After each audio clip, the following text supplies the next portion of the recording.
Hello दोस्तों, नमस्कार। मैं हूं देवेंद्र साहू और मैं आज आप लोग को बताने वाला हूं इक्वलिट्स डिवीज़न लेम्मा रूल, जो कि 10th आपका रियल नंबर का एक पार्ट है। तो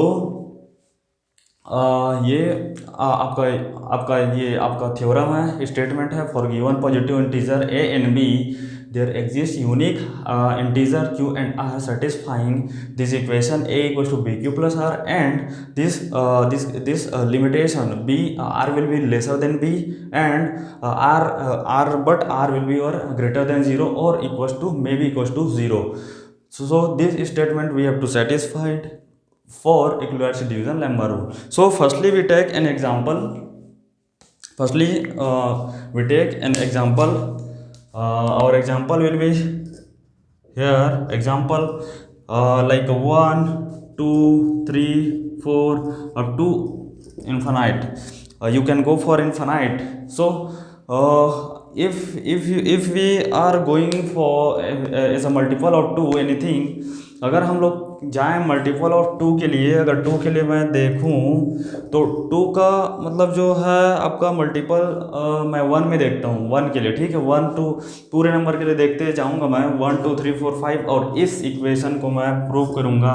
इस दो कंडीशन जो आपका एक इक्वेशन और दो आपका एक कंडीशन दिया है, उसको मैं प्रूव करके दिखाऊंगा। I will prove this two things. Firstly we can go for multiple of 2. If we are going to divide 1 by 2, अगर मैं 1 को 2 से डिवाइड कर रहा हूँ तो नहीं जाएगा। But if I can write in the form of their quotient, divider and remainder, then we can definitely write. अगर हम इसको 1 से डिवाइड नहीं हो रहा है, लेकिन हम इसको क्वोशिएंट के फॉर्म में, डिवाइडर के फॉर्म में और रिमाइंडर के फॉर्म में अगर लिखना चाहें तो डेफिनेटली लिख सकते हैं। कैसे? यहाँ पर देखो, जैसे कि मैं 1 को 2 से भाग दे रहा हूँ, ठीक है। We can divide 1 by 2 here. 1 is equals to in the form of their quotient, in the form of their divider and the form of their remainder. So 1 will be written as 2 into 0 plus 1. 2 into 0 plus 1.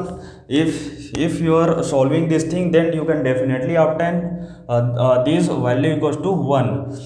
2 into 0 your 0 plus 1 will be your 1 here. This is here. If you can go for comparing this a equals to bq plus r, then this equation, then we obtain here a equals to 1 and b equals to your 2 and q equals to 0 and your r is equals to 1. r equals to 1. a will be your whole number, any number, any integer, any positive integer. a will be your any positive integer if you can say normal words. But here we can take a equals to 1. ठीक है, हम लोग यहाँ किया है, क्या किए हैं, a इक्वल टू 1 लिया। आप कोई भी चीज़ ले सकते हो, इन्फानाइट तक, लाख वाला अंक ले सकते हो, करोड़ वाला अंक, कुछ भी ले सकते हो। बट मैंने आपको 1 by 1 लेने को कहा, 1 by 1 लेते हुए चलते हैं। तो जैसे कि 1 को मैं लिख सकता हूँ 2 into 0 plus 1. Here 1 will be your a. If you can going to compare this and this, then a equals to 1 and b equals to 2 and q equals to 0 and r equals to your 1. यहाँ पास आपका इस तरह से हम लोग को मिलने वाला है, ठीक है। अब मैं क्या करूँगा, इस 2 से इस 2 से 2 को मैंने 1 को ले लिया है, ठीक है। अब 2 को लेता हूँ, 2 को डिवाइड करता हूँ, ठीक है। तो 2 को क्या लिख सकता हूँ, इन the form of there multiple of 2. So 2 into 1 plus 0 मैं इस तरह लिख सकता हूँ। इसको अगर आप सॉल्व करोगे, 2 into 1 your 2 plus 0, 2 plus 0 your 2, आपका 2 ही आने वाला है इसको सॉल्व करने के बाद। सो हेयर अगर मैं देखूँ, a इक्वल्स टू क्या है आपका 2 है, और b equals to your 2 and q equals to 1 and r equals to 0। r equals to क्या हो गया, 0 हो गया। सिमिलरली मैं 3 के लिए देखूंगा, 3 के लिए लास्ट में सब चीज़ कनेक्ट करेंगे one by one. We have to see here what will be happening there, then we can connect all these points at the end. हम लोग लास्ट में सभी पॉइंट्स को कनेक्ट कर लेंगे कि कैसे कैसे क्या हुआ, ठीक है। Then there will be a 3, how we can write 3 into their form of multiple of 2 और compositions of 2 and their divider or their quotient in the form of their remainder, how we can write these 3, हम कैसे लिख पाएंगे। then we can write here you are in the form of multiple of 2 into 1 plus 1। हम लोग क्या लिख सकते हैं 3 को 2 into 1 plus 1। if you can going to solve this 2 into 1 you are 2 plus 1 you are 3, directly we can obtain 3, ठीक है। हम लोग इस फॉर्म में लिख सकते हैं। इन द केस ऑफ 2 बोल रहा हूँ ना, इसको याद रखना, this is your the value of b, the value of b देख लीजिए 2 your value of b. We can divide any integer a, here a will be any integer 1 2 3 4 up to infinite। we can divide this a by 2, every time we can solve same thing here। हम लोग क्या कर रहे हैं 1 को भी 2 से divide किए, 0 बार में जाएगा 2 0 0 मतलब योर 0 हो जाएगा और प्लस रिमाइंडर क्या बच जाएगा 1 हो जाएगा।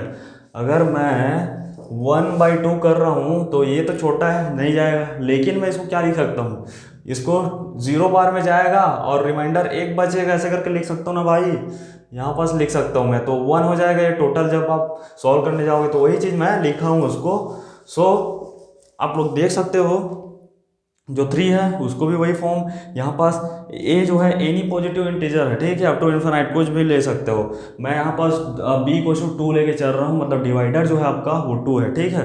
One thing you have to remember here and you have to observe here what we take for dividing and what will your here quotient occurring and what will your remainder occurring. Three things you have to observe here. So यहाँ पास आपका हो जाएगा b equals to 2 and sorry a equals to 2 and b equals to what, b equals to what 2 sorry a equals to 3 and b equals to 2 and your q equals to 1 and r will be equals to 1। r क्या हो जाएगा आपका यहाँ पास भी 1 हो जाएगा। अगर मैं अब चौथा के लिए जाऊँ, 4 के लिए जाऊँ, 4 के लिए, यहाँ पास 3 ले लिया, 4 ले रहा हूँ, ठीक है, 4 ले रहा हूँ तो 4 को क्या लिख सकता हूँ मैं 4 2 into 2 plus 2 into 2 plus 0। here remainder will be what 0। here also a equals to your 4 and b equals to your 2 and q equals to your 2 and r will be equals to 0। ये यहाँ पास से आप क्या देख पा रहे हो ये बताओ मेरे को। यहाँ पास आप देख क्या पा रहे हो, कुछ ऑब्जर्व कर पा रहे हो। आप देख रहे हैं कि रिमाइंडर जो है वो 1 है और 0 है, 1 है 0, यही रिपीट होते जाएगा बार बार। 5 लोगे फिर 1 आएगा, 6 लोगे फिर 0 आएगा।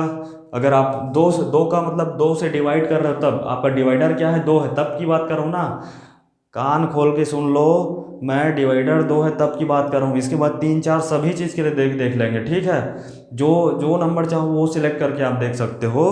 तो मैं यहाँ पास 2 ही के लिए बात कर रहा हूँ। मैं 1 को डिवाइड किया, ये 1 आया, मेरा रिमाइंडर 1 आया। फिर मैंने क्या किया 2 से डिवाइड किया, देन आपको क्या आया था हेयर, आपका जो रिमाइंडर आया था वो 0 आया था, ठीक है। यहाँ पास जब 1 को मैं डिवाइड किया तो क्यू क्या क्वोशेंट आया था 0 और आपका रिमाइंडर आया था 1। अब यहाँ पास आप देख सकते हो मैं जब बी मतलब आपका ए है उसको जब बी से डिवाइड किया, मतलब 2 को 2 से डिवाइड किया तो वह एक बार में गया, मतलब क्वोशेंट 1 हो गया, रिमाइंडर 0 हो गया। तो रिमाइंडर जो है 1 0 1 करके आपका रिपीट होते जाएगा। आप 5 के लिए 5/2 करोगे, यहाँ पास आप 5/2 करोगे तो 2 टाइम्स में जाएगा, क्वोशेंट 2 हो जाएगा एंड रिमाइंडर 1 बच जाएगा। रिमाइंडर क्योंकि 2 2 जा 4 and 4 minus 5 minus 4 your 1 will remain there, so 1 will be your what remainder बच जाएगा।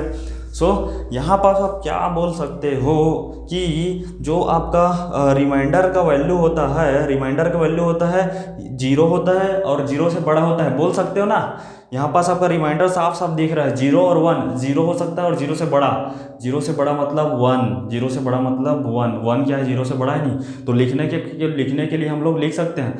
अब अगर मैथमेटिक्स में अगर साइन कन्वेंशन अगर नहीं पढ़े हो, मतलब जैसे कि आप बड़ा छोटा इक्वल ये सब कैसे कैसे लिखते हैं, तो आप ये one thing you have to remember, if the mouth of this sign will be open, if the number any number, ठीक है, माउथ जो है आपका जिस तरफ ओपन होगा, ठीक है, जिस साइड में ओपन होगा तो वो क्या होगा, बड़ा होगा। जैसे कि यहाँ पास बी वाले साइड में माउथ इसका ओपन है, ठीक है, तो बी बड़ा हो जाएगा, और आर वाले साइड में माउथ क्लोज है, ठीक है, तो आर छोटा हो जाएगा, मतलब बी बड़ा है आर से। This mean b will be greater than r, b will be greater than r, but here for zero and r, if you can going to see for zero and r, here we can go for, हम लोग क्या किए थे यहाँ are और B के बारे में देख रहे थे, ठीक है। ये वाला जो साइन लगता है ना, जो आपका ये 3 साइन जो आप पढ़े हो, ये वाला साइन ओनली 2 थिंग्स के लिए लगता है। We have when you have to compare between 2 numbers, then 2 things, then you can go for this sign, this sign, ठीक है। आपको अगर ना, मतलब ये आपका एक साइड हो गया, दूसरा साइड आपको दो किसी अलग अलग नंबर को कंपेयर करना है, तब आप उसके लिए जाओगे बड़ा है या छोटा है या इक्वल है, ऐसे इस टाइप से, ठीक है। तो यहाँ पास क्या है आपका आर है, और यहाँ पास क्या है बी है, तो जिधर माउथ ओपन है ना वो क्या है बड़ा होगा, और जिधर माउथ क्लोज है वो छोटा होगा, मतलब r is lesser than b, b is greater than r. Here जिधर माउथ, देख लो अब इसमें जैसे कि मैं बोल दूंगा बी इधर आएगा, क्योंकि माउथ जिधर ओपन है उधर लिखना है बड़े वाले को। यहाँ पास माउथ किधर ओपन है इधर, तो मैं बड़े वाले को इधर लिख लिया, और माउथ क्लोज छोटा वाला कौन सा है आर है, तो माउथ क्लोज वाले साइड लिख लिया मैं आर को। We can write in the form of these two. Here we can say the b will be greater than r, b will be greater than r, here we can say r will be lesser than b। मतलब एक में आप बोल सकते हो r छोटा है b से, और दूसरे में आप बोल सकते हो दूसरे टाइप से r बड़ा है, b बड़ा है r से, इस तरह से हम बोल सकते हैं। So this will be your sign to represent 2 things which will be your lesser or greater or equal, ठीक है। आपके मैथ्स में जो लेसर है, ग्रेटर है, इक्वल है, उसको रिप्रेजेंट करने के लिए ये साइन होता है। उसके बाद आपको जो बता रहा था मैं, ये क्या है, आर का वैल्यू जो है 0 और 1, आपका आर का वैल्यू 0 और 1 में रिपीट होने वाला है फॉर 2 मल्टीपल ऑफ 2, ठीक है। अगर आप लोग कोई भी नंबर को आप उसके डिवाइडर और आप क्वोशिएंट और रिमाइंडर के रूप में अगर लिखते हो, तो ये ऐसा प्रोसेस होने वाला है। आपका आर का वैल्यू 0 और 1, और बी का वैल्यू यहाँ पास आप देख ही सकते हो, हम लोग 2 लेके चल रहे हैं डिवाइडर। आप सोच के देखो, अगर आर 2 हो गया, अगर रिमाइंडर 2 हो गया, रिमाइंडर अगर 2 से मैं भाग दे रहा हूँ, अगर आर 2 हो गया तो डायरेक्ट भाग ही चला जाएगा ना, डायरेक्ट डिवाइड ही हो जाएगा। जैसे कि मैं 3 ले रहा हूँ, ठीक है, 3 में 3/2 किया, मेरा 1 बार में गया और रिमाइंडर 1 बचा। अगर ये रिमाइंडर अगर 2 हो जाए, मैं रिमाइंडर 2 हो जाए, मतलब मैं इसमें 1 जोड़ रहा हूँ और मेरा रिमाइंडर कितना हो जाए, 2 हो जाए, तो ये तो 2 ये भी कट जाएगा, ठीक है, ये भी कट जाएगा, तो आपका क्या बचेगा, डायरेक्ट 2 हो जाएगा। ये वही क्वोशिएंट 1 था, और ये आपका 1 + 1 2 हो जाएगा, ये तो डायरेक्ट कट जाएगा, ठीक है। तो वही चीज़ मैं बोल रहा हूँ कि अगर रिमाइंडर में आपका, मैं खुद बी से भाग दे रहा हूँ एक को, तो आपका रिमाइंडर जो है, रिमाइंडर में अगर जैसे कि यहाँ पास b = 2 है, रिमाइंडर आपका 1 है, अगर 2 हो जाए तो डायरेक्टली डिवाइड ही हो जाएगा। इसी कारण आपका जो है remainder will be lesser than b। आपका ऑलवेज जो है रिमाइंडर वो क्या होगा, इस b से छोटा होगा। मतलब अगर आपका कोई डिवाइडर जो है 2 है, तो उसका रिमाइंडर कन्फर्म या फिर 0 होगा या फिर 1 होगा, ठीक है। अगर आपका डिवाइडर यहाँ पास 3 ले लेते हैं, हम लोग 3 लेके चलते, ठीक है, तो 3 लेके चलते तो 0, 1 और 2 आपका क्या बच जाता, रिमाइंडर बचता अलग अलग जो है आपके नंबर्स के लिए, अलग अलग नंबर्स के लिए।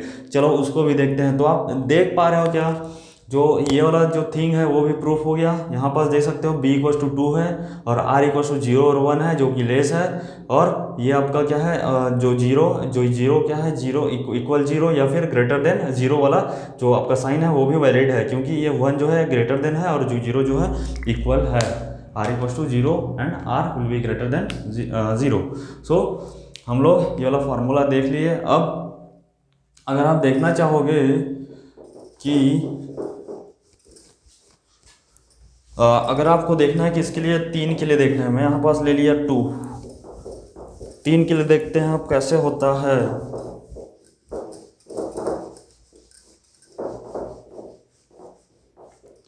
यहाँ पास अगर 3 के लिए देखें तो सेम थिंग, यहाँ पास मैं 3 के लिए देख रहा हूँ। तो जैसे कि मेरा 2/3 करना है मेरे को, या फिर 1/3 करना है, तो वो तो डिवाइड नहीं होने वाला है, ठीक है। 1/3 करो, 2/3 करो, मैं लाइन से, या फिर मैं इधर अगर मैं यहाँ 1 2 3 4 ऐसे लाइन से चलता हूँ तो भी वही आने वाला है। जैसे कि यहाँ पर देख सकते हो, अगर मैं 1/3 कर रहा हूँ, ठीक है, 1/3 means here a equal to क्या हो जाएगा आपका 1 हो जाएगा, 1 हो जाएगा।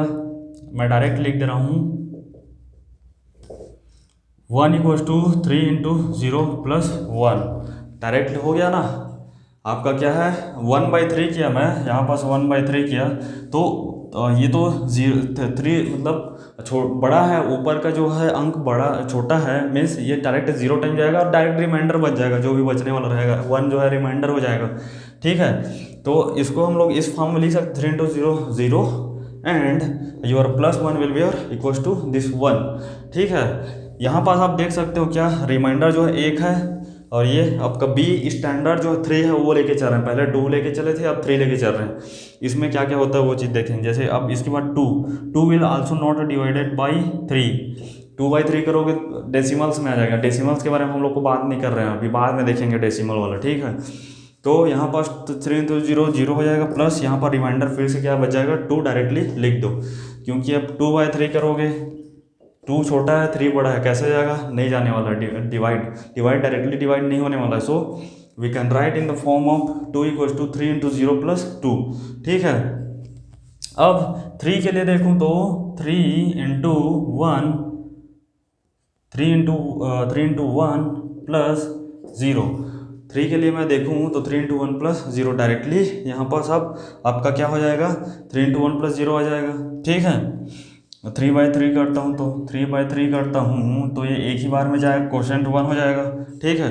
अगर मैं 4 के ले लूँ तो ऐसे ही 4 को क्या लिख सकता हूँ 3 इंटू 1 प्लस 1, 5 को क्या लिख सकता हूँ 3 इंटू 1 प्लस 2, और 6 को क्या लिख सकता हूँ मैं 3 इंटू 2 प्लस 0। तो यहाँ पास आप देख पा रहे हो क्या, जो आपका रिमाइंडर का जो यहाँ पास मैं 3 लिया, यहाँ पास जो b का वैल्यू क्या है 3 ले लिया मैं, ठीक है, 3 ले लिया।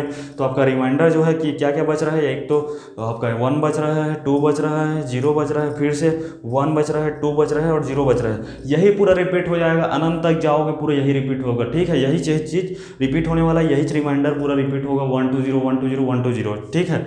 मतलब r का वैल्यू यहाँ पास क्या है 0 1 और 2 है यहाँ पास, और जो b का वैल्यू हम लोग लिए हैं 3, मतलब 3 जो है आपका 3 0 1 2 से बड़ा है ना, तो लिख पाएंगे क्या हम लोग b ग्रेटर है किससे r से, और r क्या है आपका इक्वल्स, ये इक्वल वाला साइन हो गया, इक्वल टू 0 है, और ग्रेटर देन भी 0 है, यहाँ पास 1 एंड 2 ग्रेटर देन 0 भी है, ऐसे हम लोग ये भी लिख सकते हैं। तो हमारा जो है ये प्रूफ होता है, इसको हम लोग डायरेक्टली ये वाला फॉर्म में जो फॉर्मेशन हुआ है वो यही चीज़ है। आप कोई भी नंबर को, कोई भी पॉजिटिव इंटीजर को उसके डिफरेंट कंपोजिशन में तोड़ करके लिखते हो डिवाइडर, क्वोशेंट, रिमाइंडर के फॉर्म में।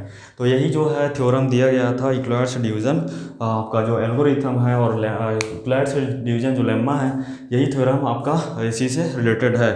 यहीं से आपका जो डिफरेंट टाइप्स ऑफ नंबर्स जब आप ऑब्जर्व किए साइंटिस्ट जो है, तो आपका ये वाला आपका इक्वेशन मिला कि हम लोग इस नंबर्स को, जैसे कि कोई भी डिविजल फॉर्म में था, उसको हम लोग इस तरह से रिप्रेजेंट कर सकते हैं। और अब ये वो ऑब्जर्व किए कि रिमाइंडर का वैल्यू जो है इससे नहीं बड़ा नहीं होने वाला है डिवाइडर से, क्योंकि अगर डिवाइडर और रिमाइंडर इक्वल हो गया तो डायरेक्टली डिवाइड हो जाएगा, कोई मतलब नहीं रहेगा, डायरेक्टली डिवाइड हो जाएगा और रिमाइंडर कुछ बचेगा ही नहीं, 0 हो जाएगा, ठीक है। तो इस तरह से हम लोग देख सकते हैं यहाँ पास ये हो गया आपका इक्वलेट्स डिवीजन लेम्मा। उसके बाद हम लोग जाएंगे किस में, एल्गोरिथम में जाएंगे।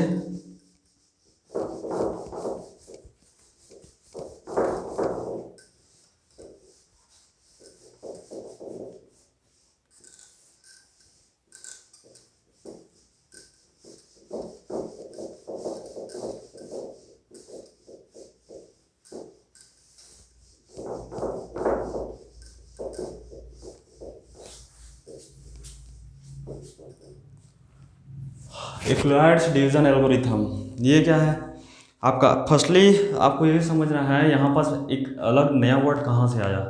पहले मैं बोला था Euclid's division lemma and other thing here algorithm. Algorithm means steps, the proper steps for solving any type of question. आप कोई भी क्वेश्चन को एक particular step by step solve करने का जो तरीका होता है वही एल्गोरिथम कहलाता है आपका, ठीक है, एल्गोरिथम कहलाता है। जैसे कि इक्वलाइट्स डिवीजन लेम्मा है, उसमें जो प्रोसीजर्स हैं, जो सॉल्विंग क्वेश्चन सॉल्विंग के प्रोसीजर्स हैं वो क्या क्या हैं। पहले पहले आप क्या देखते हो उसमें, आपको कोई भी नंबर दिया होता है उसमें आप जैसे कि कोई भी दो अंक दिया रहेगा आपको, you have to given two number like a c and d, कोई दो नंबर दिया रहेगा। मान लो कि सी इक्वस टू आपका 15 हो गया और डी इक्वस टू क्या हो गया 20 हो गया, ठीक है, डी इक्वस टू 20 हो गया। सी एंड डी कोई भी नंबर दिया रहेगा और उसमें क्या बोलेगा आपको, हाईएस्ट कॉमन फैक्टर निकालने के लिए बोलेगा, क्योंकि आपका इक्वलाइट्स डिवीजन लेम्मा जो है यूज किसके लिए होता है, to compute highest common factor of any two type of number which you have to given, ठीक है। जैसे कि यहाँ पास 15 और c equals to 15 and d equals to your 20, we have to given, sorry we can take here 25, c equals to 25 and d equals to 20, because the c will be greater than d, and here c and d, and you can apply on c and d this Euclid's division rule, ठीक है। आप क्या करेंगे, C और D में Euclid's division rule को apply करोगे तो आपका क्या होता है, ए इक्वस टू यहाँ पास जो आपका सी है, सी इंटू डी हो जाएगा, प्लस क्या हो जाएगा, आर होने वाला है, सी एंड डी, सॉरी और क्या था, मतलब बी क्यू प्लस यहाँ पास आर था। ए इक्वस टू क्या था, इक्वलाइट्स डिवीजन लेम्मा रूल का जो आपका इक्वेशन था वो क्या था, a equals to b q plus r, और आपका कंडीशन क्या था, कंडीशन जो था आर विल बी, ये आपका कंडीशन था, ठीक है। तो इस तरह अगर कोई कुछ आपको दिया रहेगा, मतलब दो अंक दिया है सी एंड डी, जैसे कि सी इक्वस टू 25 और डी इक्वस टू 20, तो आपको ये वाला इक्वलाइट्स डिवीजन एल्गोरिथम का जो रूल है ब्रेक करने वाला, कि उसके डिवाइडर क्वोशिएंट और रिमाइंडर के फॉर्म में जो ब्रेक करने वाला रूल है वो आप लगा दोगे पहले। फिर क्या होगा, अगर रिमाइंडर 0 आ जाता है, if remainder will be 0 then highest common factor क्या हो जाएगा आपका, हाईएस्ट कॉमन फैक्टर क्या हो जाएगा, जो आपका डिवाइडर है, जैसे कि यहाँ पास सी कोई अंक दिया है और डी क्या आपका डिवाइडर है, तो हाईएस्ट कॉमन फैक्टर डी हो जाएगा, ठीक है, अगर आर 0 होगा तो। But if r equals to not 0, but r will be not equals to 0, अगर आपका आर जो है 0 नहीं है, 0 के इक्वल नहीं है, तब की बात आपको फर्दर प्रोसेसिंग के लिए जाना पड़ेगा, ठीक है, फर्दर प्रोसेसिंग के लिए जाना पड़ेगा आपको। यहाँ पास तीसरा स्टेप है आपका फर्दर प्रोसेसिंग फर्दर प्रोसेसिंग किसके लिए होता है, और आपके रिमाइंडर के लिए, क्योंकि रिमाइंडर 0 नहीं है ना, तो रिमाइंडर के लिए और उसके आपका जो बी रहता है डिवाइडर उसके लिए होता है रिमाइंडर, क्योंकि आपका क्या है यहाँ पर देख पा रहे हो रिमाइंडर 0 नहीं है, तो उसी का यूज़ करेंगे ना, आपका मतलब हाईएस्ट कॉमन फैक्टर जो फर्दर जो अंक है उसको मतलब ब्रेक करने के लिए हम रिमाइंडर और क्या किस चीज़ का, जो डिवाइडर गिवन है, डिवाइडर यहाँ पर गिवन है डी, उसी चीज़ का यूज़ करने वाले हैं, ठीक है। Further processing for your d and r के लिए, यहाँ पास मैंने सी एंड डी ले लिया। अगर मैं डायरेक्टली अगर a plus b q plus r से इसको रिलेट करूँ तो आपका सी क्या है, ए इक्वस टू सी है and b equals to d है। यहाँ पास मैं लिख देता हूँ ताकि कन्फ्यूज़न ना हो, यहाँ पास मैं लिख देता हूँ ए इक्वस टू क्या है, सी है, और बी इक्वस टू क्या है, डी है। यहाँ पास बी इक्वस टू क्या है आपका, डी है, और ए इक्वस टू क्या है, सी है, ए इक्वल टू क्या है, सी है। तो मैं जब भी सी और डी की जगह आपको बोलूँ तो आप लोग डायरेक्ट इसको देखिएगा कि ए मतलब मेरा सी मतलब ए है जो कि फॉर्मूले से आया है, ठीक है। और बी इक्वल्स टू क्या है, डी है, डिवाइडर है मेरा बी। सो इसको आप माइंड में रखिएगा अपने दिमाग में। और स्टेप 2 हो जाएगा आपका, जैसे कि r इक्वल टू 0 है, देन आपका हाईएस्ट कॉमन फैक्टर यही डिवाइडर हो जाएगा, मतलब b का जो वैल्यू होगा वही आपका क्या हो जाएगा, हाईएस्ट कॉमन फैक्टर हो जाएगा। But r not equal to 0 है, अगर r इक्वल टू 0 नहीं है तो आपको फर्दर आपको प्रोसेसिंग के लिए जाना पड़ेगा। जो आपका जो ये क्या क्या रहता है आपका, जो b का वैल्यू रहता है डिवाइडर, और जो रिमाइंडर बचेगा उसके लिए आपको फर्दर प्रोसेसिंग के लिए जाना पड़ेगा, अगर आपका r नॉट इक्वल टू 0 है तब की बात, ठीक है। आपको क्या करना पड़ेगा, फर्दर प्रोसेसिंग के लिए जाना पड़ेगा। सो आपका जब तक ना ये फर्दर प्रोसेसिंग का जो प्रोसेस है उसको कब तक करना पड़ेगा आपको, जब तक कि आपका रिमाइंडर 0 ना मिल जाए। जब तक आपका रिमाइंडर 0 ना मिल जाए तब तक आप लोग को इसके लिए जाना पड़ेगा। जब तक कि आपको आप लोग का जो रिमाइंडर है वो 0 ना हो जाए तब तक आपको जो आपका डिवाइडर और जो रिमाइंडर बचते जाएगा उसके लिए आपको ये प्रोसेसिंग करना ही पड़ेगा लास्ट तक के लिए। तो ये रहा आपका क्या चीज़, यूक्लिड्स डिवीजन एल्गोरिथम, मतलब स्टेप्स को फॉलो करना, स्टेप्स फॉलो करेंगे। कोई भी अंक दे दिया रहेगा, आप इसको सॉल्व करता हूँ, जैसे कि आपका यहाँ पास सी इक्वल टू 25 और डी इक्वल टू 20 दे दिया है, ठीक है। तो मैं 25 को क्या लिख सकता हूँ, 25 को 20 इंटू 1 प्लस 5 करके लिख सकता हूँ, 20 into 1 plus 5। Here a equal to 25 and b equal to 20 and Q equal to 1 and R equal to 5। R क्या है आपका 5 है, रिमाइंडर। अब जब 25/20 करने के लिए जाओगे तो क्या हो जाएगा, 20 एकम 20, ठीक है, 20 एकम 20 मतलब 20 इंटू 1 कर दूंगा, प्लस आपका 5 बचा है, यही क्या हो जाएगा 25 पे इक्वल हो जाएगा, 25 पे इक्वल हो जाएगा, ठीक है।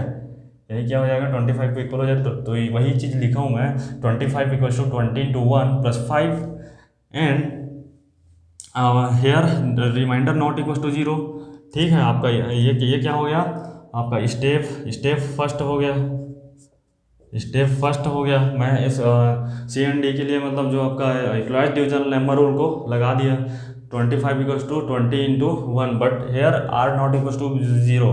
देन फर्दर मैं क्या करूँगा, इसको स्टेप 2 में जाऊँगा और आपका जो ये बी है, बी मतलब ये जो डी दिया है, डी क्या दिया है आपका 20 डी, और ये बी भी बोलेंगे इसको, क्योंकि डी इक्वल टू बी मैं वहाँ पास बोला हूँ। मैं जो यूक्लिड्स डिवीजन एल्गोरिथम जो प्रोसेस है जो सी एंड डी के लिए लिया हूँ, वहाँ पास मैं मेंशन किया हूँ कि ए इक्वल टू सी है और बी इक्वल टू डी है। तो यहाँ पास मैं ये जो है वैल्यू 20 है, या उसको बी के इक्वल भी बोल सकते हैं और डी के इक्वल भी बोल सकते हैं, ठीक है। ये और मैं जो 5 बचा है आर, इन दोनों के लिए क्या करूँगा, स्टेप 2 में आपका फिर से यूक्लिड्स डिवीजन लेम्मा रूल को अप्लाई करूँगा। तो यहाँ पास क्या हो जाएगा 20 इक्वल टू आपका जो बनने वाला है 5 इंटू 4 प्लस 0, 5 इंटू 4 प्लस 0, ये क्या हो जाएगा 20 हो जाएगा आपका। यहाँ पास अब रिमाइंडर क्या है 0 हो गया, रिमाइंडर 0 आ गया, मतलब आपको स्टॉप कर देना है। इसके बाद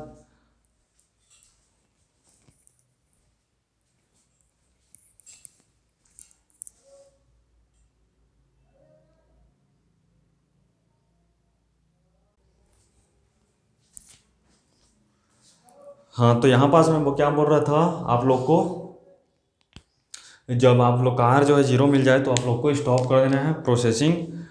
फिर आपको क्या करना होगा, जब आप देख सकते हो आपका आर 0 मिल गया तो आपको ये चॉइस करना है, जो आपका बी रहेगा, बी रहेगा what will be your b equal to 5, और यहाँ इसको डी भी बोल सकते हैं, डी भी क्या बोल सकते हैं, डी भी लिख सकते हैं इसको, क्योंकि आपका और डी ना लिख के, क्योंकि ये क्वेश्चन के फॉर्म में है, हम लोग क्वेश्चन माने हैं उसको, तो डायरेक्ट हम लोग बी ही लिखते हैं फ्रॉम योर कहाँ से, आपके जो मेन आपका थ्योरम है वहाँ से हम लोग डायरेक्ट बी इक्वल टू 5 यहाँ पर देख सकते हैं, ठीक है।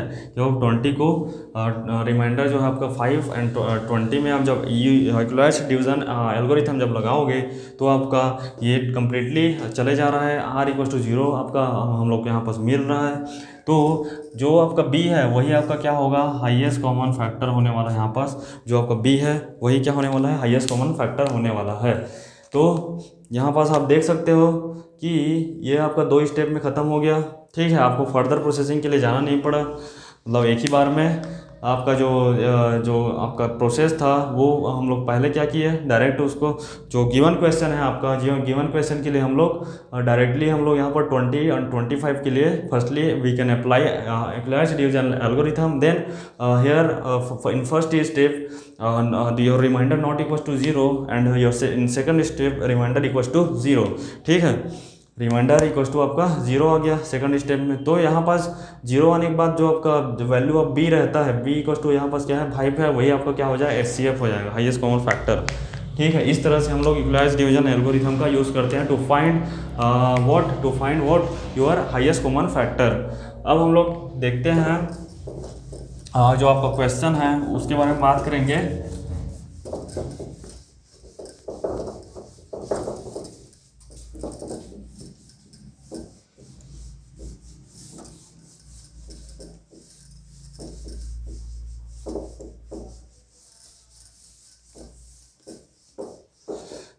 जो आपका क्वेश्चन है उसके बारे में देखेंगे तो मेरे पास जो क्वेश्चन का सेट है वो देखता हूँ। आपका जो क्वेश्चन होने वाला है इसके बाद जो आपका एक्सरसाइज नंबर 1.1 आपका जो रियल नंबर का जो 1.1 है उस मुझसे मैं एक क्वेश्चन ले रहा हूँ। क्वेश्चन एक जो आपका 135 एंड 225 में हाईएस्ट कॉमन फैक्टर मेरे को निकालना है। मैं I can write here, I'm writing question number 1, find highest common factor for 135 and 135 and 225. Here this question will be consider from this question will be taking from CBSE book your class 10th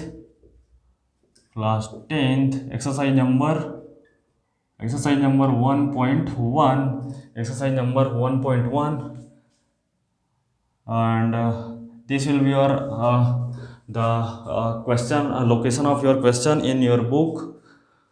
So if we are going to find highest common factor for 135 and 225, then it will be nothing but we have to given a solution, given data what we have given was numbers we have given 135 and 225 we have to given, but here we know by equalized division lemma rule. Step 1 we know equalized division lemma theorem। Euclid's division lemma theorem, आपका जो Euclid's division lemma theorem वो क्या है, a equal to b q plus r. Here r will be greater than और equal to 0 and lesser than your b divider. You see here what will be your greater than, बड़ा number कौन सा है इनमें से, आपका 225 will be your bigger number. So here a equal to b q plus are means आप क्या समझ रहे हो, ए जो है वो आपका बी क्यू प्लस आर मतलब b into q plus r के बराबर है। मतलब ये एकदम ऑब्वियस होगा कि ए सबसे बड़ा होगा। बी क्यू आर आपका यहाँ पास 4 टाइप के इंटीजर्स दिए गए हैं। हियर अब we are talking about a b q and r. Here we are talking about A, B, Q and R. 4 type of there will be 4 type of positive integer we have known. यहाँ आप देख पा रहे हो क्या, B ए का formation जो हुआ है b q b into q plus r से हुआ है। मतलब ए जो है बड़ा होगा सबसे, ये तो कंफर्म है। और बाकी इनमें से जो भी है वो कंडीशन से हम लोग को पता चल जाएगा कि क्या बड़ा होने वाला है, क्या छोटा होने वाला है। यहाँ ये भी आपका पॉजिटिव इंटीजर होने वाला है, ए भी आपका पॉजिटिव इंटीजर है। यहाँ ए सबसे बड़ा होने वाला है, ये तो कंफर्म है, क्योंकि ए जो है बना है किससे किससे, b into q plus r से, आर को मिलाकर आपका एक ए बना हुआ है। तो आपका कंफर्म है कि ए जो है बड़ा होने वाला है। तो मैं यहाँ पर डायरेक्टली लिख देता हूँ आपका ए बराबर 225 and b equals to 135। Here होने वाला है क्या चीज़, ए बराबर 225 होने वाला है और बी इक्वस टू क्या होने वाला है, 135 होने वाला है।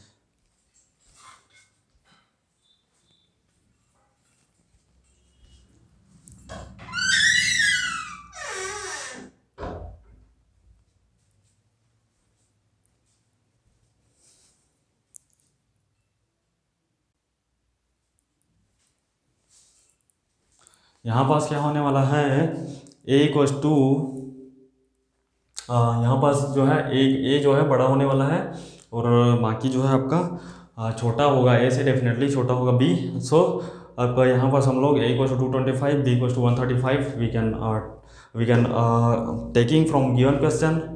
एंड यहाँ से आप देख सकते हो step number 1, Euclid's division lemma जब रूल लगाओगे आप तो ए क्या हो जाएगा आपका 225 is equals to b equals to 135 B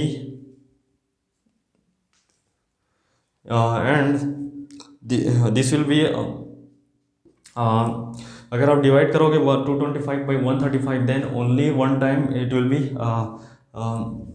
only one time it will be going only one time if you can going to divide 225 to 135 only one time it will be given, एक बार में जाएगा। सो और क्या बचेगा आपके पास, 90 आपका reminder बचेगा। ठीक है, आप जब इक्वलाइज डिवीजन लेम्मा रूल लगाओगे तो इसके बाद आपका क्या होने वाला है, यहाँ पास आप क्या लिखोगे फर्दर, आपका जो सेकंड स्टेप होगा स्टेप 2 जो होने वाला है, स्टेप 2 में क्या होने वाला है, आप फिर से यहाँ पास r not equals to zero है, r not equals to zero, आप क्या करोगे आर और ये डी जो है आप वो उसको लोगे, आप कंसिडर करोगे। Here b equals to 35 and you can going to taking here 135 and 90 to further solving. So your यहाँ पास देख सकते हो आपका b का वैल्यू हुआ है 135 और जो r का वैल्यू है 90। इसी दोनों के लिए आप इक्वलाइज डिवीजन लेम्मा रूल फिर से लगाओगे, फिर से आप इक्वलाइज डिवीजन लेम्मा रूल लगाओगे, देन आपका क्या होने वाला है, यहाँ पास 135 जो बड़ा है वो क्या हो जाएगा 90 और ये तो पूरा नहीं जाएगा और ये 45 होने वाला है। ठीक है, 135 को क्या लिख सकते हैं 90 इंटू 1, आपको तोड़ना है, इसको सोचना है कि कैसे, क्योंकि ये रिमाइंडर और इसको फिर से आपको डिवाइड करना है। आपके लिए अब ये क्या हो गया, अगर आप कंपेयर करोगे इक्वलाइज डिवीजन लेम्मा रूल से तो ये क्या हो गया आपका b का वैल्यू हो गया और ये a का वैल्यू हो गया। ठीक है, अगर आप इक्वलाइज डिवीजन रूल से कंपेयर करोगे, क्योंकि हम लोग इसी दोनों के लिए फिर से हम लोग क्या लगाने वाले हैं, इक्वलाइज डिवीजन लेम्मा रूल लगाने वाले हैं, अगर आपका रिमाइंडर 0 नहीं होता है तो। ठीक है, तो यहाँ पास आपका ये a इक्वस टू 135 हो जाएगा और b इक्वस टू 90 हो जाएगा। फिर से ये वाला फॉर्म जो है आपका equalize division lemma rule a equals to b q plus r, इसमें फिर से आपको तोड़ना पड़ेगा।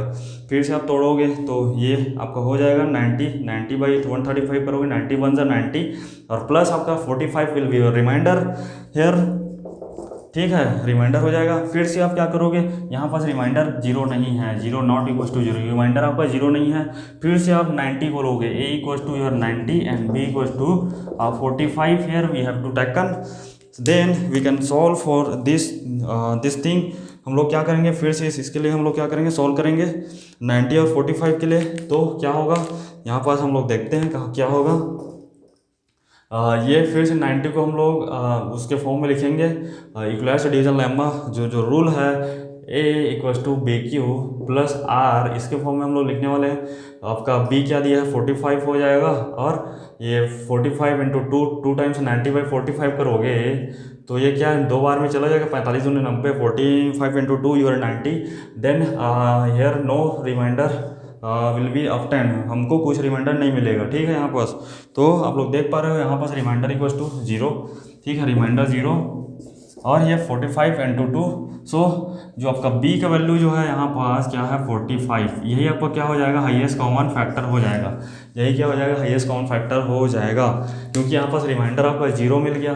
हम लोग को कब तक देखना रहता है इक्वलाइज डिवीजन लैम्बर रूल जो है हम लोग को तब तक फर्दर प्रोसेसिंग में जाना रहता है जब तक कि आपका रिमाइंडर 0 ना हो जाए, जब तक कि आपका रिमाइंडर 0 ना हो जाए तब तक कि हम लोग को फर्दर प्रोसेसिंग में जाना रहता है।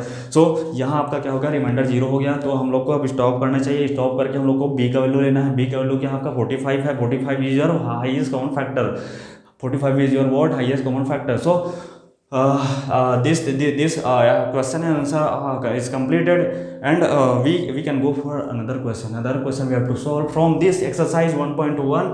This exercise 1.1, the question number we tell you, and all notes from this topic we provided you. I provided you, ठीक है। मैं आप लोग को इस टॉपिक से रिलेटेड जितने मतलब नोट्स मतलब मेरे पास जो नोट्स है उसको मैं ये जो टॉपिक से रिलेटेड है उसको मैं आपका पीडीएफ फॉर्म में बनाकर या वीडियो मैं आपके जो डिस्क्रिप्शन बॉक्स में है उसमें मैं आप अपलोड कर दूंगा, ठीक है। जो आपका जो नोट्स है इसका उसको मैं, ठीक है, अपलोड कर दूंगा, आप वहाँ से आप जाके डाउनलोड कर सकते हो। सो here we can go for another question.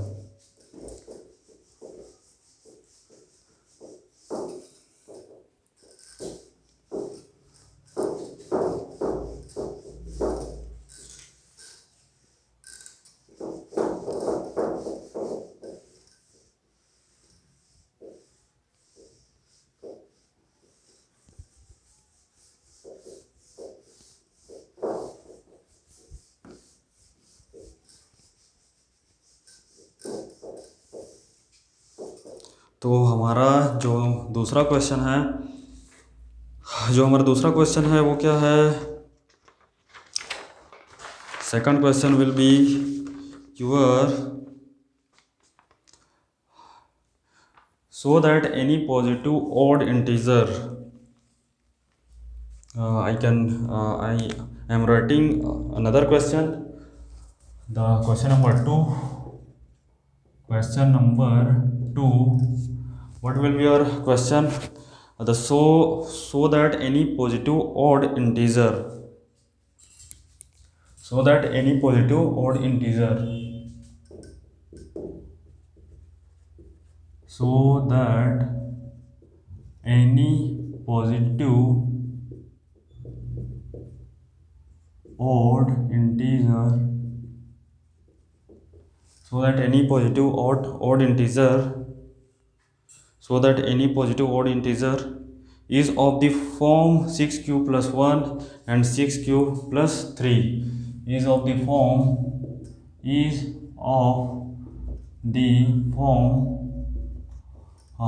6q plus 1 6q plus 3 6q plus 1 6q plus 3 and or 6q plus 5 6q plus 5 where q is some integer, where q is some integer, q क्या आपका सम कोई integer है। हाँ, तो हम लोग को so that any positive odd integer is of the form 6q plus 1 6q plus 3 and 6q plus 5 where q is some integer, ठीक है, कोई q का कोई भी इंटीजर है। तो हम लोग को क्या करना है, पहले इसको सॉल्व करता हूँ solution.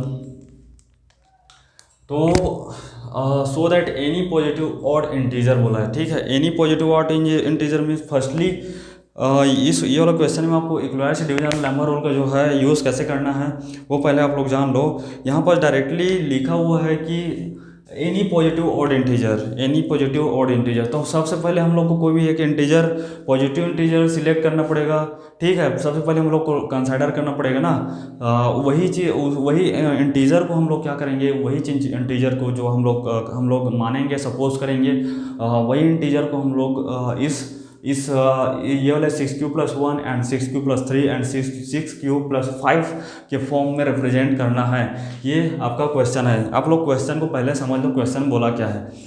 So that any positive odd integer हम लोग को दिया नहीं है, पता नहीं है, ठीक है। उसको क्या करना है, ये 6q+1 6q+3 एंड 6q+5 के फॉर्म में रिप्रेजेंट करके दिखाना है।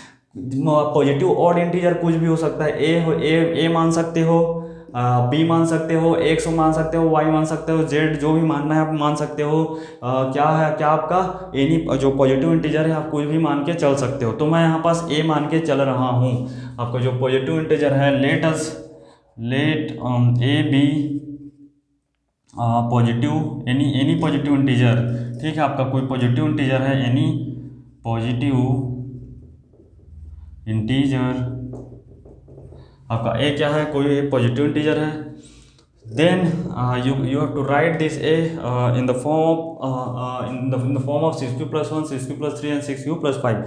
here q is some integer, we have to go for equalized division lemma rule। हम लोग क्या करेंगे, equalized division lemma rule के बारे में देखेंगे अब। let a be your any positive integer, then from equalized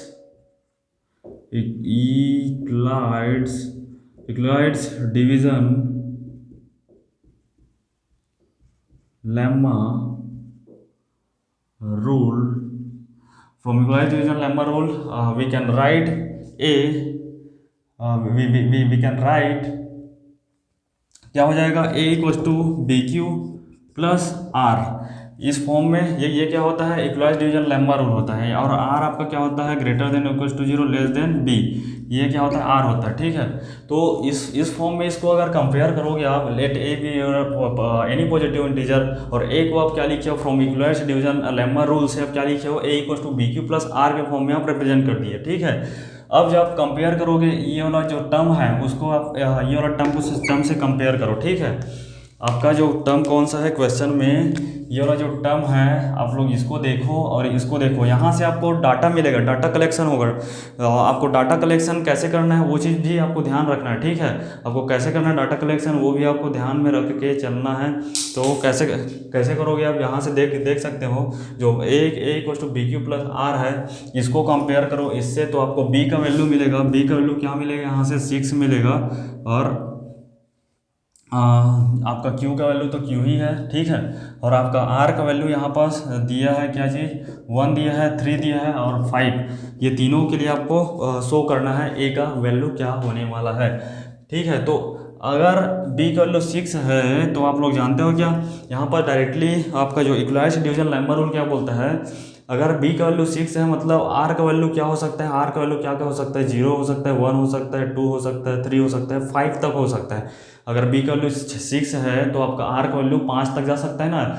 b मतलब r lesser than b but greater than और equal to 0 means, greater than means 1 2 3, 1 और 3 और 2 और 3 और 5, greater than 0 means, and or 0 means r equals to 0 also present in this मतलब आपकी जो ये फॉर्मेशन होने वाला है इसमें क्या रहेगा, 0 1 2 3 4 5, या 0 भी आपका प्रेजेंट रहने वाला है, ठीक है।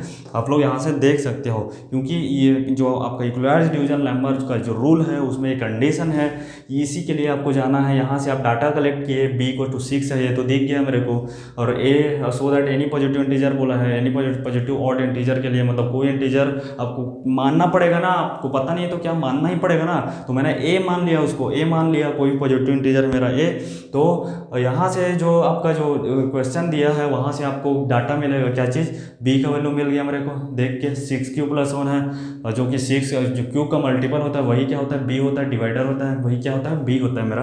तो मैंने यहाँ से b = 6 ले लिया, और जब b = 6 है तो मतलब b से क्या होता है, r छोटा होता है, कब तक, अप टू 5, मतलब छोटा होता है और ग्रेटर देन 0 होता है, मतलब 0 होता है और ग्रेटर देन 0 भी होता है। तो कहाँ से कहाँ तक वेरी करता है ये, अगर b का वैल्यू 6 है तो ये 0 से लेकर 5 तक का वेरी करने वाला है, मतलब 1 by 1 अगर देखोगे तो 0 से लेकर 5 तक का जाने वाला है। तो आप लोग यहाँ से क्या कर सकते हो, यहाँ से आप लोग क्या कर सकते हो, जो ए है उसको क्या लिख सकते हो, अगर जीरो के लिए देखूँ तो ए जो है 6q हो सकता है, 6q प्लस जीरो। आर का वैल्यू क्या है, जीरो है, जीरो रख रहा हूँ, ठीक है। ये वाले इक्वेशन से इक्विवेलेंस डिवीजन लेम्मा रूल का जो इक्वेशन है आपका, वहाँ से ए इक्वल टू क्या हो जाएगा, 6q प्लस जीरो हो जाएगा। और फिर से अगर मैं देखूँ आर इक्वल टू 1 के लिए, देन 6q प्लस 1 हो जाएगा। फिर मैं देखूँ तो ये हो जाएगा 6q प्लस 2 हो जाएगा। अगर और मैं देखूँ तो 6q प्लस 3 हो जाएगा। और देखूँ इधर तो 6q प्लस 4 हो जाएगा। और अगर देखूँ तो ये क्या हो जाएगा, 6q प्लस 5 हो जाएगा, 6q प्लस 5। अगर मैं 6q प्लस 6 कर दूँ यहाँ पर, 6q प्लस 6 कर देता हूँ, ठीक है। तो यहाँ पास अगर ये देखिए, यहाँ पास जो 6 कॉमन आएगा, 6 पर क्या आएगा, कॉमा आएगा, और q प्लस 1 बचने वाला है। अब 6 को क्या लोगे, कॉमन लोगे तो 6 इंटू क्यू प्लस 1 यहाँ पर बचेगा, तो 6 ये तो आसानी से 6 से डिवाइड हो जाएगा ना। इसी कारण यहाँ पर रिमाइंडर जो है छोटा होता है डिवाइडर से। बी क्या है आपका, डिवाइडर है, और रिमाइंडर क्या है आपका, ये 5 तक ही लेना होगा। अगर 6 लोगे, अगर 6 कंसिडर करोगे तो, अगर 6 लोगे तो अगर 6 से आप डिवाइड करोगे ए को, then easily this will be और divided, this will be easily we can divide this thing. हम लोग आसानी से डिवाइड हो जाएगा ना, क्योंकि आपका जो डिवाइडर जो है, डिवाइडर से कम ही होना चाहिए, तभी तो कुछ रिमाइंडर बचेगा। कहाँ से बचेगा, नहीं बच पाएगा। तो ये आपका क्या रहेगा, इस टाइप से हम लोग बोल सकते हैं। और आपका जो यहाँ पास जो वैल्यू आएगा, किसके लिए मैं यहाँ पास मतलब सभी चीज़ के लिए 1 से लेकर 0 से लेकर 5 तक के लिए वैल्यू लिखा था। आप लोग वीडियो को पीछे ले जा करके आप देख सकते हैं, मैं जो लिखा था उसको मैं डायरेक्टली मैं ये वाला फॉर्म को शो कर रहा हूँ। ये वाला फॉर्म को जो है यही शो करने के लिए बोला है, वो सो that any positive odd integer के लिए मैंने एक इंटीजर लिया है ए, मैंने एक माना है। अब ए को मैं लिखूंगा उस फॉर्म में। ए क्या हो सकता है, अगर आर इक्वल टू 1 के लिए देखूँ तो 6q प्लस 1 हो जाएगा। अगर ए को मैं आर इक्वल टू 3 के लिए देखूँ तो 6q प्लस 3 हो जाएगा यहाँ से। और r equal equal to 6q plus 5 यहाँ से मैं देख सकता हूँ। 531 ये क्या है, ऑड है आपका, पॉजिटिव ऑड इंटीजर यहाँ पर बोला है, देख लीजिए। पॉजिटिव ऑड बोला है मतलब ऑड को ही लेकर चलना पड़ेगा। 1 क्या है, ऑड है। 3 क्या ऑड है, 5 ऑड है। अब ये पता कहाँ से चला, आर का वैल्यू 0 1 2 3 4 5 हो सकता है। यही कहाँ से पता चलेगा, ये पता चलेगा आपका वैल्यू ऑफ बी से। जो वैल्यू ऑफ बी कहाँ से आएगा, फिर ये आपका क्वेश्चन जो दिया रहेगा, जो आपको शो करने के लिए दिया रहेगा, वहीं से आपको कंसिडर करना what will be your b, what will be your value of b, and you have to also suppose that so that any positive odd integer means let us suppose a will be any integer like this. आपको suppose करके चलना पड़ेगा कि आपका कोई भी, यही तो क्या है आपका अलजेब्रा कहलाता है, बीजगणित कहलाता है हिंदी में अगर मैं बोलूँ। किसी अननोन को आप अगर कोई भी टर्म लेकर चलते, कोई भी कैपिटल लेटर स्मॉल लेटर के टर्म में अगर लेके चलते हो, तो यही चीज़ आपका क्या कहलाता है। अगर दूसरे भाषा में देखूँ तो अलजेब्रा कहलाता है, अलजेब्रा, जो जिसको आप हिंदी में बीजगणित भी के नाम से भी आप क्या बोलते हो, जानते हो। तो इस तरह से हम लोग कोई भी चीज़ को अगर अननोन है तो मान लेते हैं, और क्या मान के चलते हैं कि मान लो कि ये होगा। तो इस तरह से आप ये क्या शो कर सकते हो, 6q plus 1 6q plus 3 6q plus 5 को। तो ये रहा आपका complete analysis of that question. If you have any doubt then you comment in comment box, I will solve your all doubt, and definitely I can try to make better concept which you have easily you can understood। ठीक है, आप जो चीज़ easily understand कर पाओगे वैसे वाला कुछ concept लगा के हम लोग सॉल्व करेंगे, और दूसरी टाइप के क्वेश्चन जो एग्जिस्ट कर रहे हैं वो सब। ठीक है, तो इसके बाद मैं जो आप लोग को बताने वाला हूँ, और क्या मेरा क्वेश्चन बचा था एक ठो, जो मेरा लास्ट का क्वेश्चन एक ठो और है। अब जो आपका हाईएस्ट कॉमन फैक्टर, ये तो जान लिए हम लोग। ठीक है, ये क्या होता है, हाईएस्ट कॉमन फैक्टर निकालने के लिए यूज होता है इक्वलाइज्ड डिवीजन लेम्मा रूल। तो हम लोग को ये जानना है, then we have to know that what is the application of highest common factor. Firstly we have to know कि ये हाईएस्ट कॉमन फैक्टर वाला टर्म अब क्या होता है भाई, क्यों यूज़ करते हैं, क्यों यूज़ करते हैं इक्वलाइज्ड डिवीजन रूल का, मतलब वो तो हाईएस्ट कॉमन फैक्टर निकालने के लिए करते हैं। तो अब हाईएस्ट कॉमन फैक्टर क्यों पढ़ते हैं भाई, दिस इज योर क्वेश्चन। क्यों, why we study about the highest common factor, why we can find, why we have to find this all that things.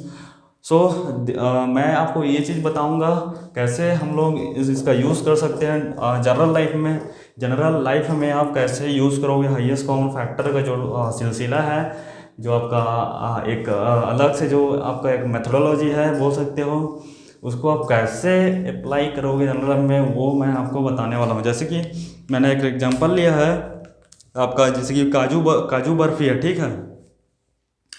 आपका क्या है, एक दुकानदार है, पहले आप ये जान लो, एक आपका सेलर है, होल सेलर है, ठीक है। उसके पास डिफरेंट आइटम्स प्रेजेंट है, ठीक है, बहुत सारे आइटम्स हैं, काजू बादाम किशमिश ये सब का। तो अगर मैं मान लेता हूँ, अगर देखें तो उसके पास जो पड़ा हुआ है, बिखरा हुआ सामान है, उसमें क्या क्या चीज़ है, उसको उसमें क्या है, आपका काजू बर्फ़ी है और बादाम की एक बर्फ़ी है, ठीक है। काजू की बर्फ़ी और बादाम की बर्फ़ी, काजू की बर्फ़ी की टोटल संख्या कितनी है, 420 है, ठीक है। 420 आपका बिखरा पड़ा हुआ है, 420 आपका काजू बर्फ़ी, नंबर ऑफ काजू बर्फ़ी 420, एंड बादाम बर्फ़ी, नंबर ऑफ बादाम बर्फ़ी विल बी यूर 120, ठीक है।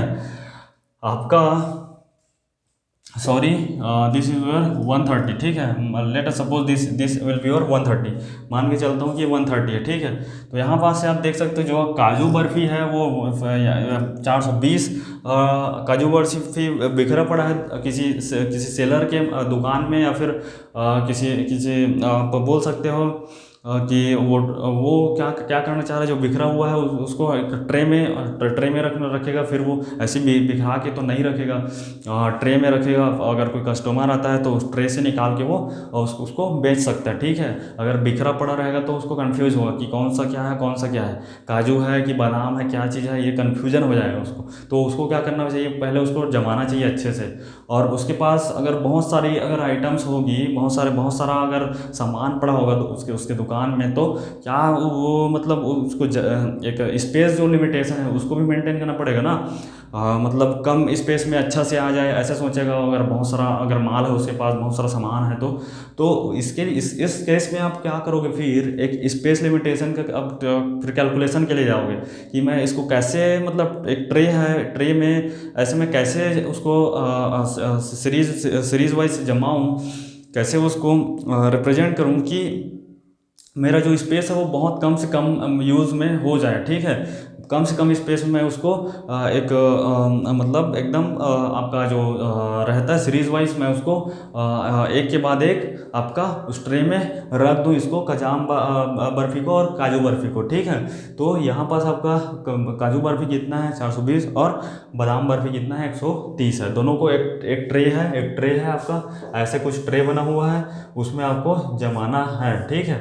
इसमें ऐसे इस टाइप से आपका कुछ जो ट्रे बना होगा उसमें आपको जमाना है। तो इसके लिए मैं क्या करूँगा, हाईएस्ट कॉमन फैक्टर का मतलब इस्तेमाल करूँगा कि मेरा नंबर ऑफ, जैसे कि यहाँ पर नंबर ऑफ कॉलम कितने होने वाले हैं, नंबर ऑफ कॉलम कितने होने वाले हैं, नंबर ऑफ रो कितने होने वाले हैं, ताकि मैं उसको अच्छे से रख पाऊँ उस ट्रे में। तो इसके लिए आपको क्या करना पड़ेगा, इक्वलाइज्ड डिवीजन लेम्मा रूल से जो आप हाईएस्ट कॉमन फैक्टर निकाले उसके लिए जाना पड़ेगा। ये आपका क्या हो जाएगा, ए हो जाएगा, और ये आपका क्या हो जाएगा, बी हो जाएगा। इक्वलाइज्ड डिवीजन लेम्मा रूल जब लगाओगे, ए इक्वल टू क्या होता है, बी क्यू प्लस आर, ये आपका क्या होता है, इक्वलाइज्ड डिवीजन लेम्मा रूल होता है, ठीक है। तो यहाँ पास अगर जब आप लगाओ इक्वलाइज्ड डिवीजन लेम्मा रूल, तो ये क्या हो जाएगा, 420 इज इक्वल टू आपका बी का वैल्यू क्या हो जाएगा, 130 गुणित your 3 plus this your 390 plus 30 your 420, ठीक है। अगर इसको आप सॉल्व करने के लिए जाओगे तो ये क्या हो जाता है, 13 ये हो जाएगा 390 और प्लस 30 इज योर वोल्ट 420, ठीक है। इसको मैं तोड़ के यहाँ पास लिख दिया हूँ। तो ये फिर से ये क्या है, रिमाइंडर जीरो नहीं है, तो फिर से मैं इस दोनों के लिए इसको यूज़ करूँगा, फिर से लगाऊंगा, ठीक है। फिर से इक्वलाइज्ड डिवीजन लेम्मा रूल लगाऊंगा। 130 के लिए ए इक्वल टू क्या हो जाएगा, 130, और आर इक्वल टू क्या हो जाएगा, 30 हो जाएगा। Then again we can break this into their composition, ठीक है। तो यहाँ पास क्या हो जाएगा, 130 equal to 30 and your 13 to 4 120 एंड 10, यहाँ पास क्या हो जाएगा 130 को मैं क्या लिख सकता हूँ 3 your 12 into 10 present here, then 120 plus 10 your 130, so 130 this equal to this you can attend. आपको क्या मिल गया, अगर आप गुना करोगे इसको मल्टीप्लाई करोगे और सिंप्लीफाई करोगे इसका, तो आपको 130 मिलने वाला है। उसके बाद आपको क्या करना है, फिर इन दोनों को लेना है, क्योंकि यहाँ पास आपका रिमाइंडर जीरो नहीं है, फिर से ये आपका जो 30 है और जो 10 है, फिर से इसी चीज़ को लेके चलना पड़ेगा। a इक्वल टू क्या हो जाएगा 30 हो जाएगा और b इक्वल टू क्या हो जाएगा 10 हो जाएगा। तो यहाँ पास आप देख सकते हो, आपका a equal to 30, b equal to 10, फिर से आपको 30 को फिर से तोड़ के लिखना पड़ेगा, तो 10 और ये क्या हो जाएगा 10 इंटू 3, ये क्या है 10 और 30/10 करना है, तो 10 इंटू 3 ये प्लस 0 हो जाएगा, रिमाइंडर तो कुछ नहीं बचा completely, it will be divisible by 10। यहाँ पास आपका 10 से कम्प्लीटली डिविजिबल हो जा रही है, रिमाइंडर तो कुछ बच नहीं रहा है, तो यही आपका क्या हो जाएगा, जो b का वैल्यू है, यहाँ पास देख सकते हो 10, यही आपका क्या हो जाएगा हाईएस्ट कॉमन फैक्टर हो जाएगा। ठीक है, हाईएस्ट कॉमन फैक्टर। और इसी सीक्वेंस में इसी तरह आपको सीक्वेंसिंग करना है। जब आपका काजू बर्फी और बादाम बर्फी को रखने के लिए जाओगे इस ट्रे में, तो आपको क्या करना है, यही 1 2 3 4 5 6 7 8 9 एंड 10 कॉलम बनाओ और रखते जाओ, आपका कम जगह में हो जाएगा। मतलब ये कम जगह में एक सीक्वेंस वाइज आपका वहाँ पास आप उसको रख पाओगे। ठीक है, तो ये रहा एप्लीकेशन, ऐसे हम लोग यूज़ कर सकते हैं। ठीक है, हाईएस्ट कॉमन फैक्टर निकाल के आप कोई भी चीज़ को प्रॉपर वे में रखना चाह रहे हो, तो you can go for highest common factor for your particular use, as per your use आप इसको इस्तेमाल कर सकते हो। ठीक है, तो ये रहा हमारा complete analysis of equivalence division lemma rule and different types of question based on this theorem we can discuss here. ठीक है, we discuss here. So हम लोग अब जो हमारा नेक्स्ट टॉपिक होगा वो हमारा फंडामेंटल थ्योरम अरिथमेटिक होने वाला है। ठीक है, तो ये रहा हमारा आज का लेक्चर। आपको अगर ये वीडियो पसंद आया तो लाइक कीजिए, शेयर कीजिए, सब्सक्राइब कीजिए। और हम क्या बोल रहा था, आपको कुछ डाउट होगा, कोई प्रॉब्लम होगी किसी टॉपिक में, तो कमेंट बॉक्स में कमेंट कीजिए। I can make video from a particular topic which you have a problem, I can help you। ठीक है, तो ये रहा हमारा आज का total analysis. So thank you, good day, जय हिंद।